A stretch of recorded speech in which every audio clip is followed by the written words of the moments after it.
When I got up and I was getting dressed, I asked God, I said, why did you wake me up? And not like wake me up from my bed, but spiritually, why did you wake me up? Because now everyone who is awakened and aware knows once you wake up, you can go back to sleep and you see the world much deeper than everybody that's just walking around. It's not like that.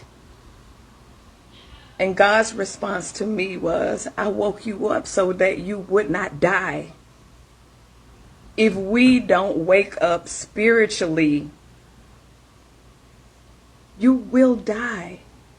Your body will die and your soul will die if you keep believing these teachings of this world. First and foremost, I'd like to give all praise, honor, and glory to Yahawah, bahasham, Yahawashi. Double honors to the apostles and elders of Great Millstone that rule well, and a sincere salutation to the Akim pushing his truth and sincerity by Shem qadash. As you can see, this woman was speaking very spiritually, biblically at that, and prompted me to do a lesson. The scriptures say the Lord would pour His Spirit upon all flesh. Now, I'm not sure if she's aware that she's an Israelite, but there's a great awakening happening. Okay, amongst the so-called blacks, Latinos, the Native Americans, Israelite foreigners. Okay, you know, the Lord is gathering a remnant of Jacob. The 12 tribes of Israel are being awoke. And when she began to speak, she said, she asked the Most High, "Why did you wake me up?" And you have those thoughts when you first are introduced, okay, to this truth. Like, why me? But as you grow in the faith, you realize that you have a purpose. Everyone has a purpose. Everyone has a lot in the story of Yahawah Yahawashi. Okay, and some are awoke, okay, for salvation, and some are awoke only to be put back to sleep. Okay, so I want to start here in the book of Ephesians 5:14. It says, "Wherefore he saith, Awake, thou that sleepest, and arise from the dead." Right? So the Spirit of the Most High, Yahweh Bashim Yahawashi, really awakens you, okay, out of sleep. And that's a figurative sleep. The scriptures speak about the Lord hath poured upon you the spirit of deep sleep, and a lot of our people are asleep to the fact that they're the chosen nation of the Most High, that they were given laws, judgments, statutes, and commandments. They were given a standard to live by, okay, and that righteousness is immortal, and that they are supposed to be a monument of righteousness upon the earth. Our people think that they're supposed to be the baddest dude out there. They're supposed to just live in folly, and that you would never pay for the decisions you make. Our people are very indifferent about their salvation. Okay, but when you come into this knowledge, you literally like wake up from a sleep. Okay, it says, "And arise from the dead, and Hamashiach shall give thee light."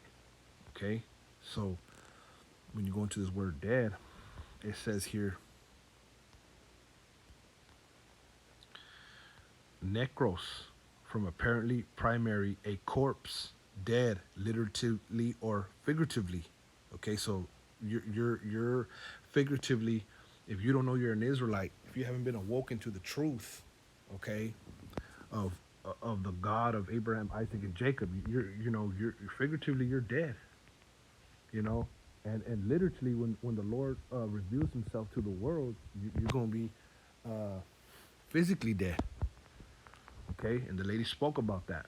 Okay, so you know those of you who have awoken to the truth, the scriptures say, he that speaketh not according to this truth is because there's no light in him. Okay, and those that They speak according to the Holy Spirit, the word of the Most High. They have been given the light.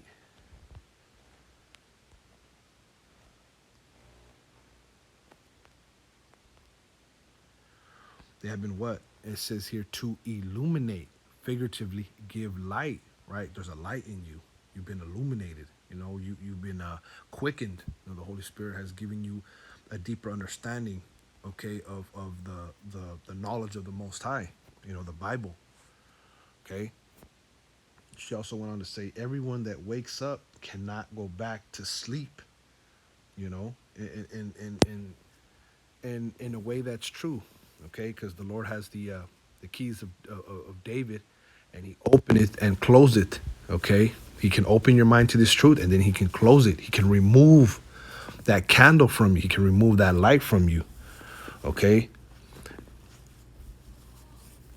It said, she also want to say, and you see the world much deeper than everyone else, and that's true, because if you remain in the truth, your light remains, that illumination, but it's very true. Once you get awakened, you can't, you just can't be the same.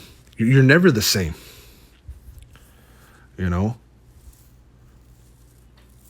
you see the world much deeper than everyone else. You see the hardcore, the harsh reality of the situation that we're in, that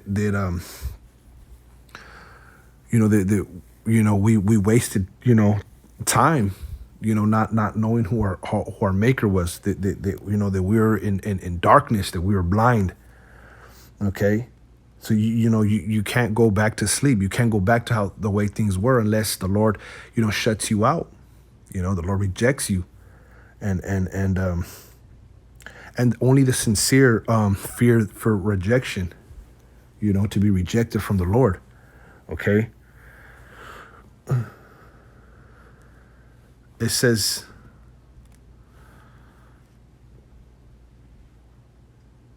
let's get this.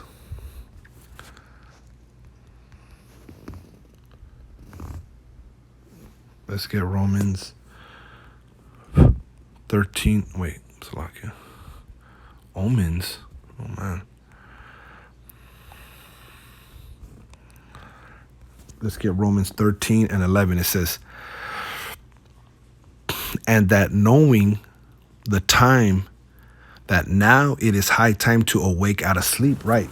You knowing the times that we're in, knowing that the prophecies are coming to pass, knowing that this Bible is alive, and the things that are written thereof are being fulfilled. Right now is the high time to awake out of sleep, awake out of that slumber, because our people are very much indifferent about their salvation. It wouldn't matter if they, were saved or not. Our people think they got it in this life. What does it say here? The word sleep.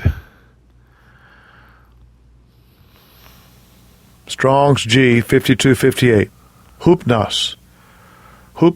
It says spiritual torpor. Sleep. Okay. A spiritual torpor, man. Asleep. Our people are asleep. So you knowing what time it is, knowing the prophecies, knowing what you've known and being assured of who you know them, where you got this knowledge from, right now is the time to awake out of sleep, For now is our salvation nearer than when we believed. The Lord is getting close. The Lord, He's beginning to visit the world in which He created. And that's why you see the rumors of wars. That's why you see the earthquakes and diverse places, the pestilences. That's why you see a bunch of people starting to speak about the Bible. People that never went to school. They never went seminary school. They never went to were never formally educated, in the Bible. They're not theologians, they're not scientists, none of those things. They are what you would call ordinary people. Seeing all this, right now would be the time, to maintain this truth, hold on to what you've been given. Okay, let's get another one. This is 1 Corinthians 15 and 34. Whoops. 1 Corinthians 15. It says, and 34. It says, awake to righteousness and sin not. You see? Awake to righteousness. So, you've been awakened. You know what tribe you're from. You're beginning to follow the laws, judgments, statutes, and commandments. You keep the Sabbath. You keep the high holy days. You might even listen to the videos. You might even be in a camp, or wanting to join or whatever the case may be. You're awake, all right? Awake to righteousness. The prophecies are coming to pass. You're fully persuaded in your mind. Awake to righteousness and sin not. You see? Make sure you offend less. That's very important, man, because just because we've been called don't mean that we're chosen. So we have to make our calling and election sure, and offend less.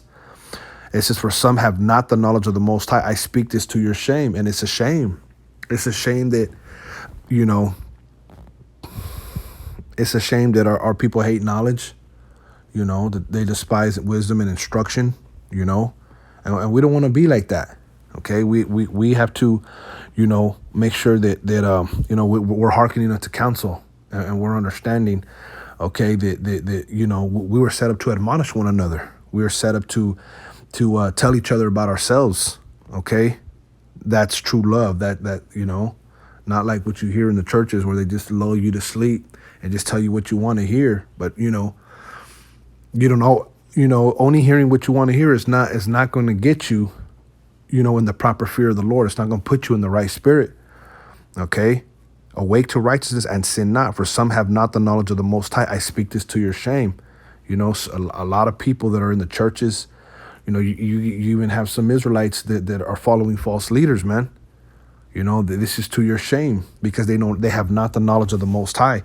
And they think, our people think that they're going to be able to come as they want to the Most High, and that's not the case. The Lord requires, obedience. Okay, the Lord requires obedience, man. And I speak for myself first and foremost. We all have to, strive, fight, for this truth. We've been awakened. We know what's going on. And you don't see the world the same. You really don't. It's a beautiful world. I speak it as far as creation, but those that are ruling and the things that are going on is very abominable. Okay, and it's very upside down. It's backward. Okay, a lot of confusion. This place leaves a lot of questions. The church leaves a lot of questions unanswered. Philosophies and all the different doctrines and beliefs, they're contrary to this truth, and this truth is really breaking strongholds. Okay, it's really breaking all the imaginations that have been highly exalted in this world. It's shattering it. The simple, the simple fact that the Son of the Most High is a so-called Negro shatters that whole white Jesus, man. And a lot of people can't. They they're asleep. They're in a spiritual torpor. They're in a spiritual slumber. That itself shatters, okay, the beliefs of a lot of people, and that's what keeps them from the truth, because their beliefs, okay, which are lies, have been threatened, okay, but because they haven't been awoken, and we believe through the Spirit that we have, okay. It said she also said if we don't wake up spiritually, you will die. Okay, and that's of a fact. That's of a fact. Let's get this. This is 2 Thessalonians. Serious? Thessalonians 2. And let's go to the 9th verse. Right, if you don't quit worshiping these false idols, if you don't quit, hearken.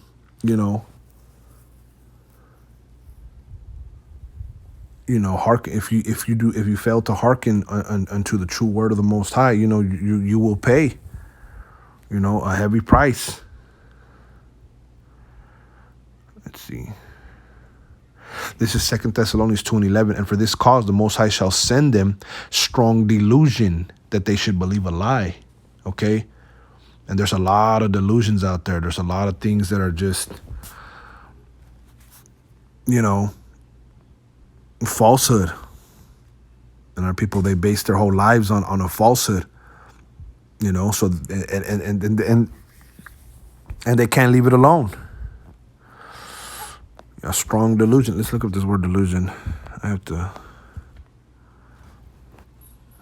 It's a lock. Let's see. Delusion. Strong's G 4106. Plane. Objectively, fraudulence.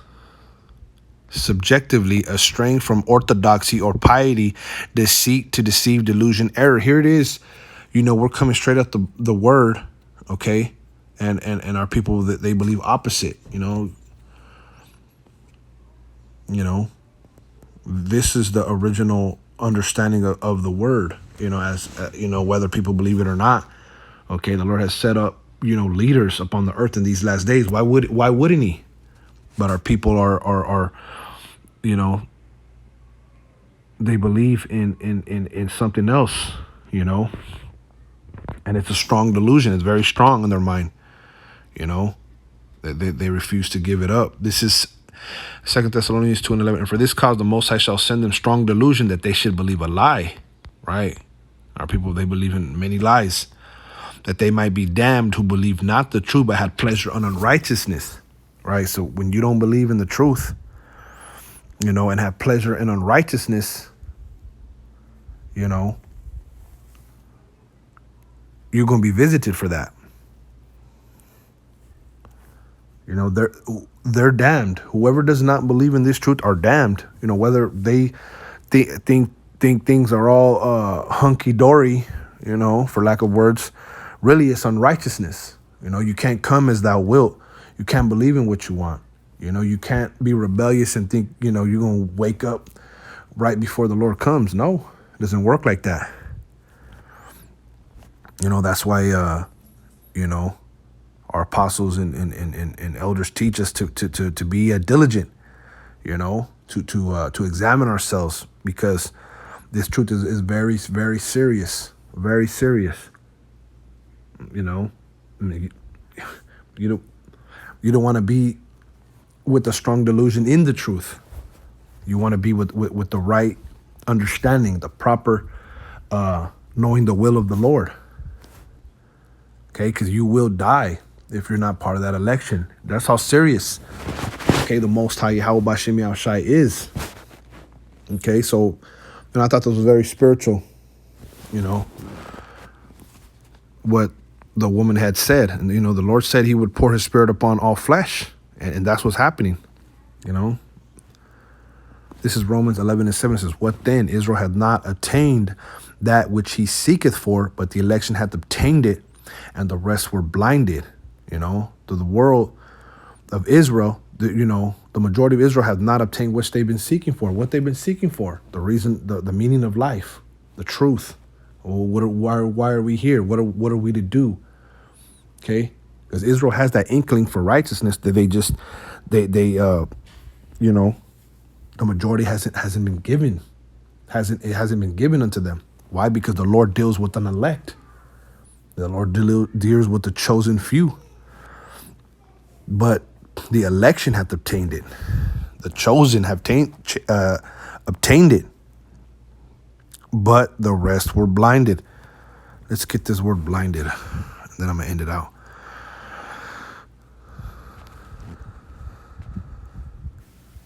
Strong's G 4456. Porao. Porao. What does it say? To petrify, i.e. figuratively, to indurate, render stupid or callous, blind, hardened, right? You don't want to be blind. You don't want to be hardened. And the elect's not going to be blind or hardened. You know, the elect's going to, they're going to see through it all. The Lord's going to deliver them, you know, through it all. You see? But, you know, being blinded is synonymous with not understanding this truth, not being woken up. Okay? So, you know, awake to righteousness, you know, and sin not. You know, those of us who have been given this truth, we have to, you know, walk circumspectly, especially in these last days, okay? Because, you know, there very much is an awakening going on, okay? So, Lord willing, this was edifying. This is another installment of comparing spiritual things with spiritual things. Lord willing, it was edifying. I want to say Barakatah Yahawah, Barakatah Yahawashi, Barakatah Yahawah, Barakatah Yahawashi, Barakatah Yahawah, Barakatah Yahawashi.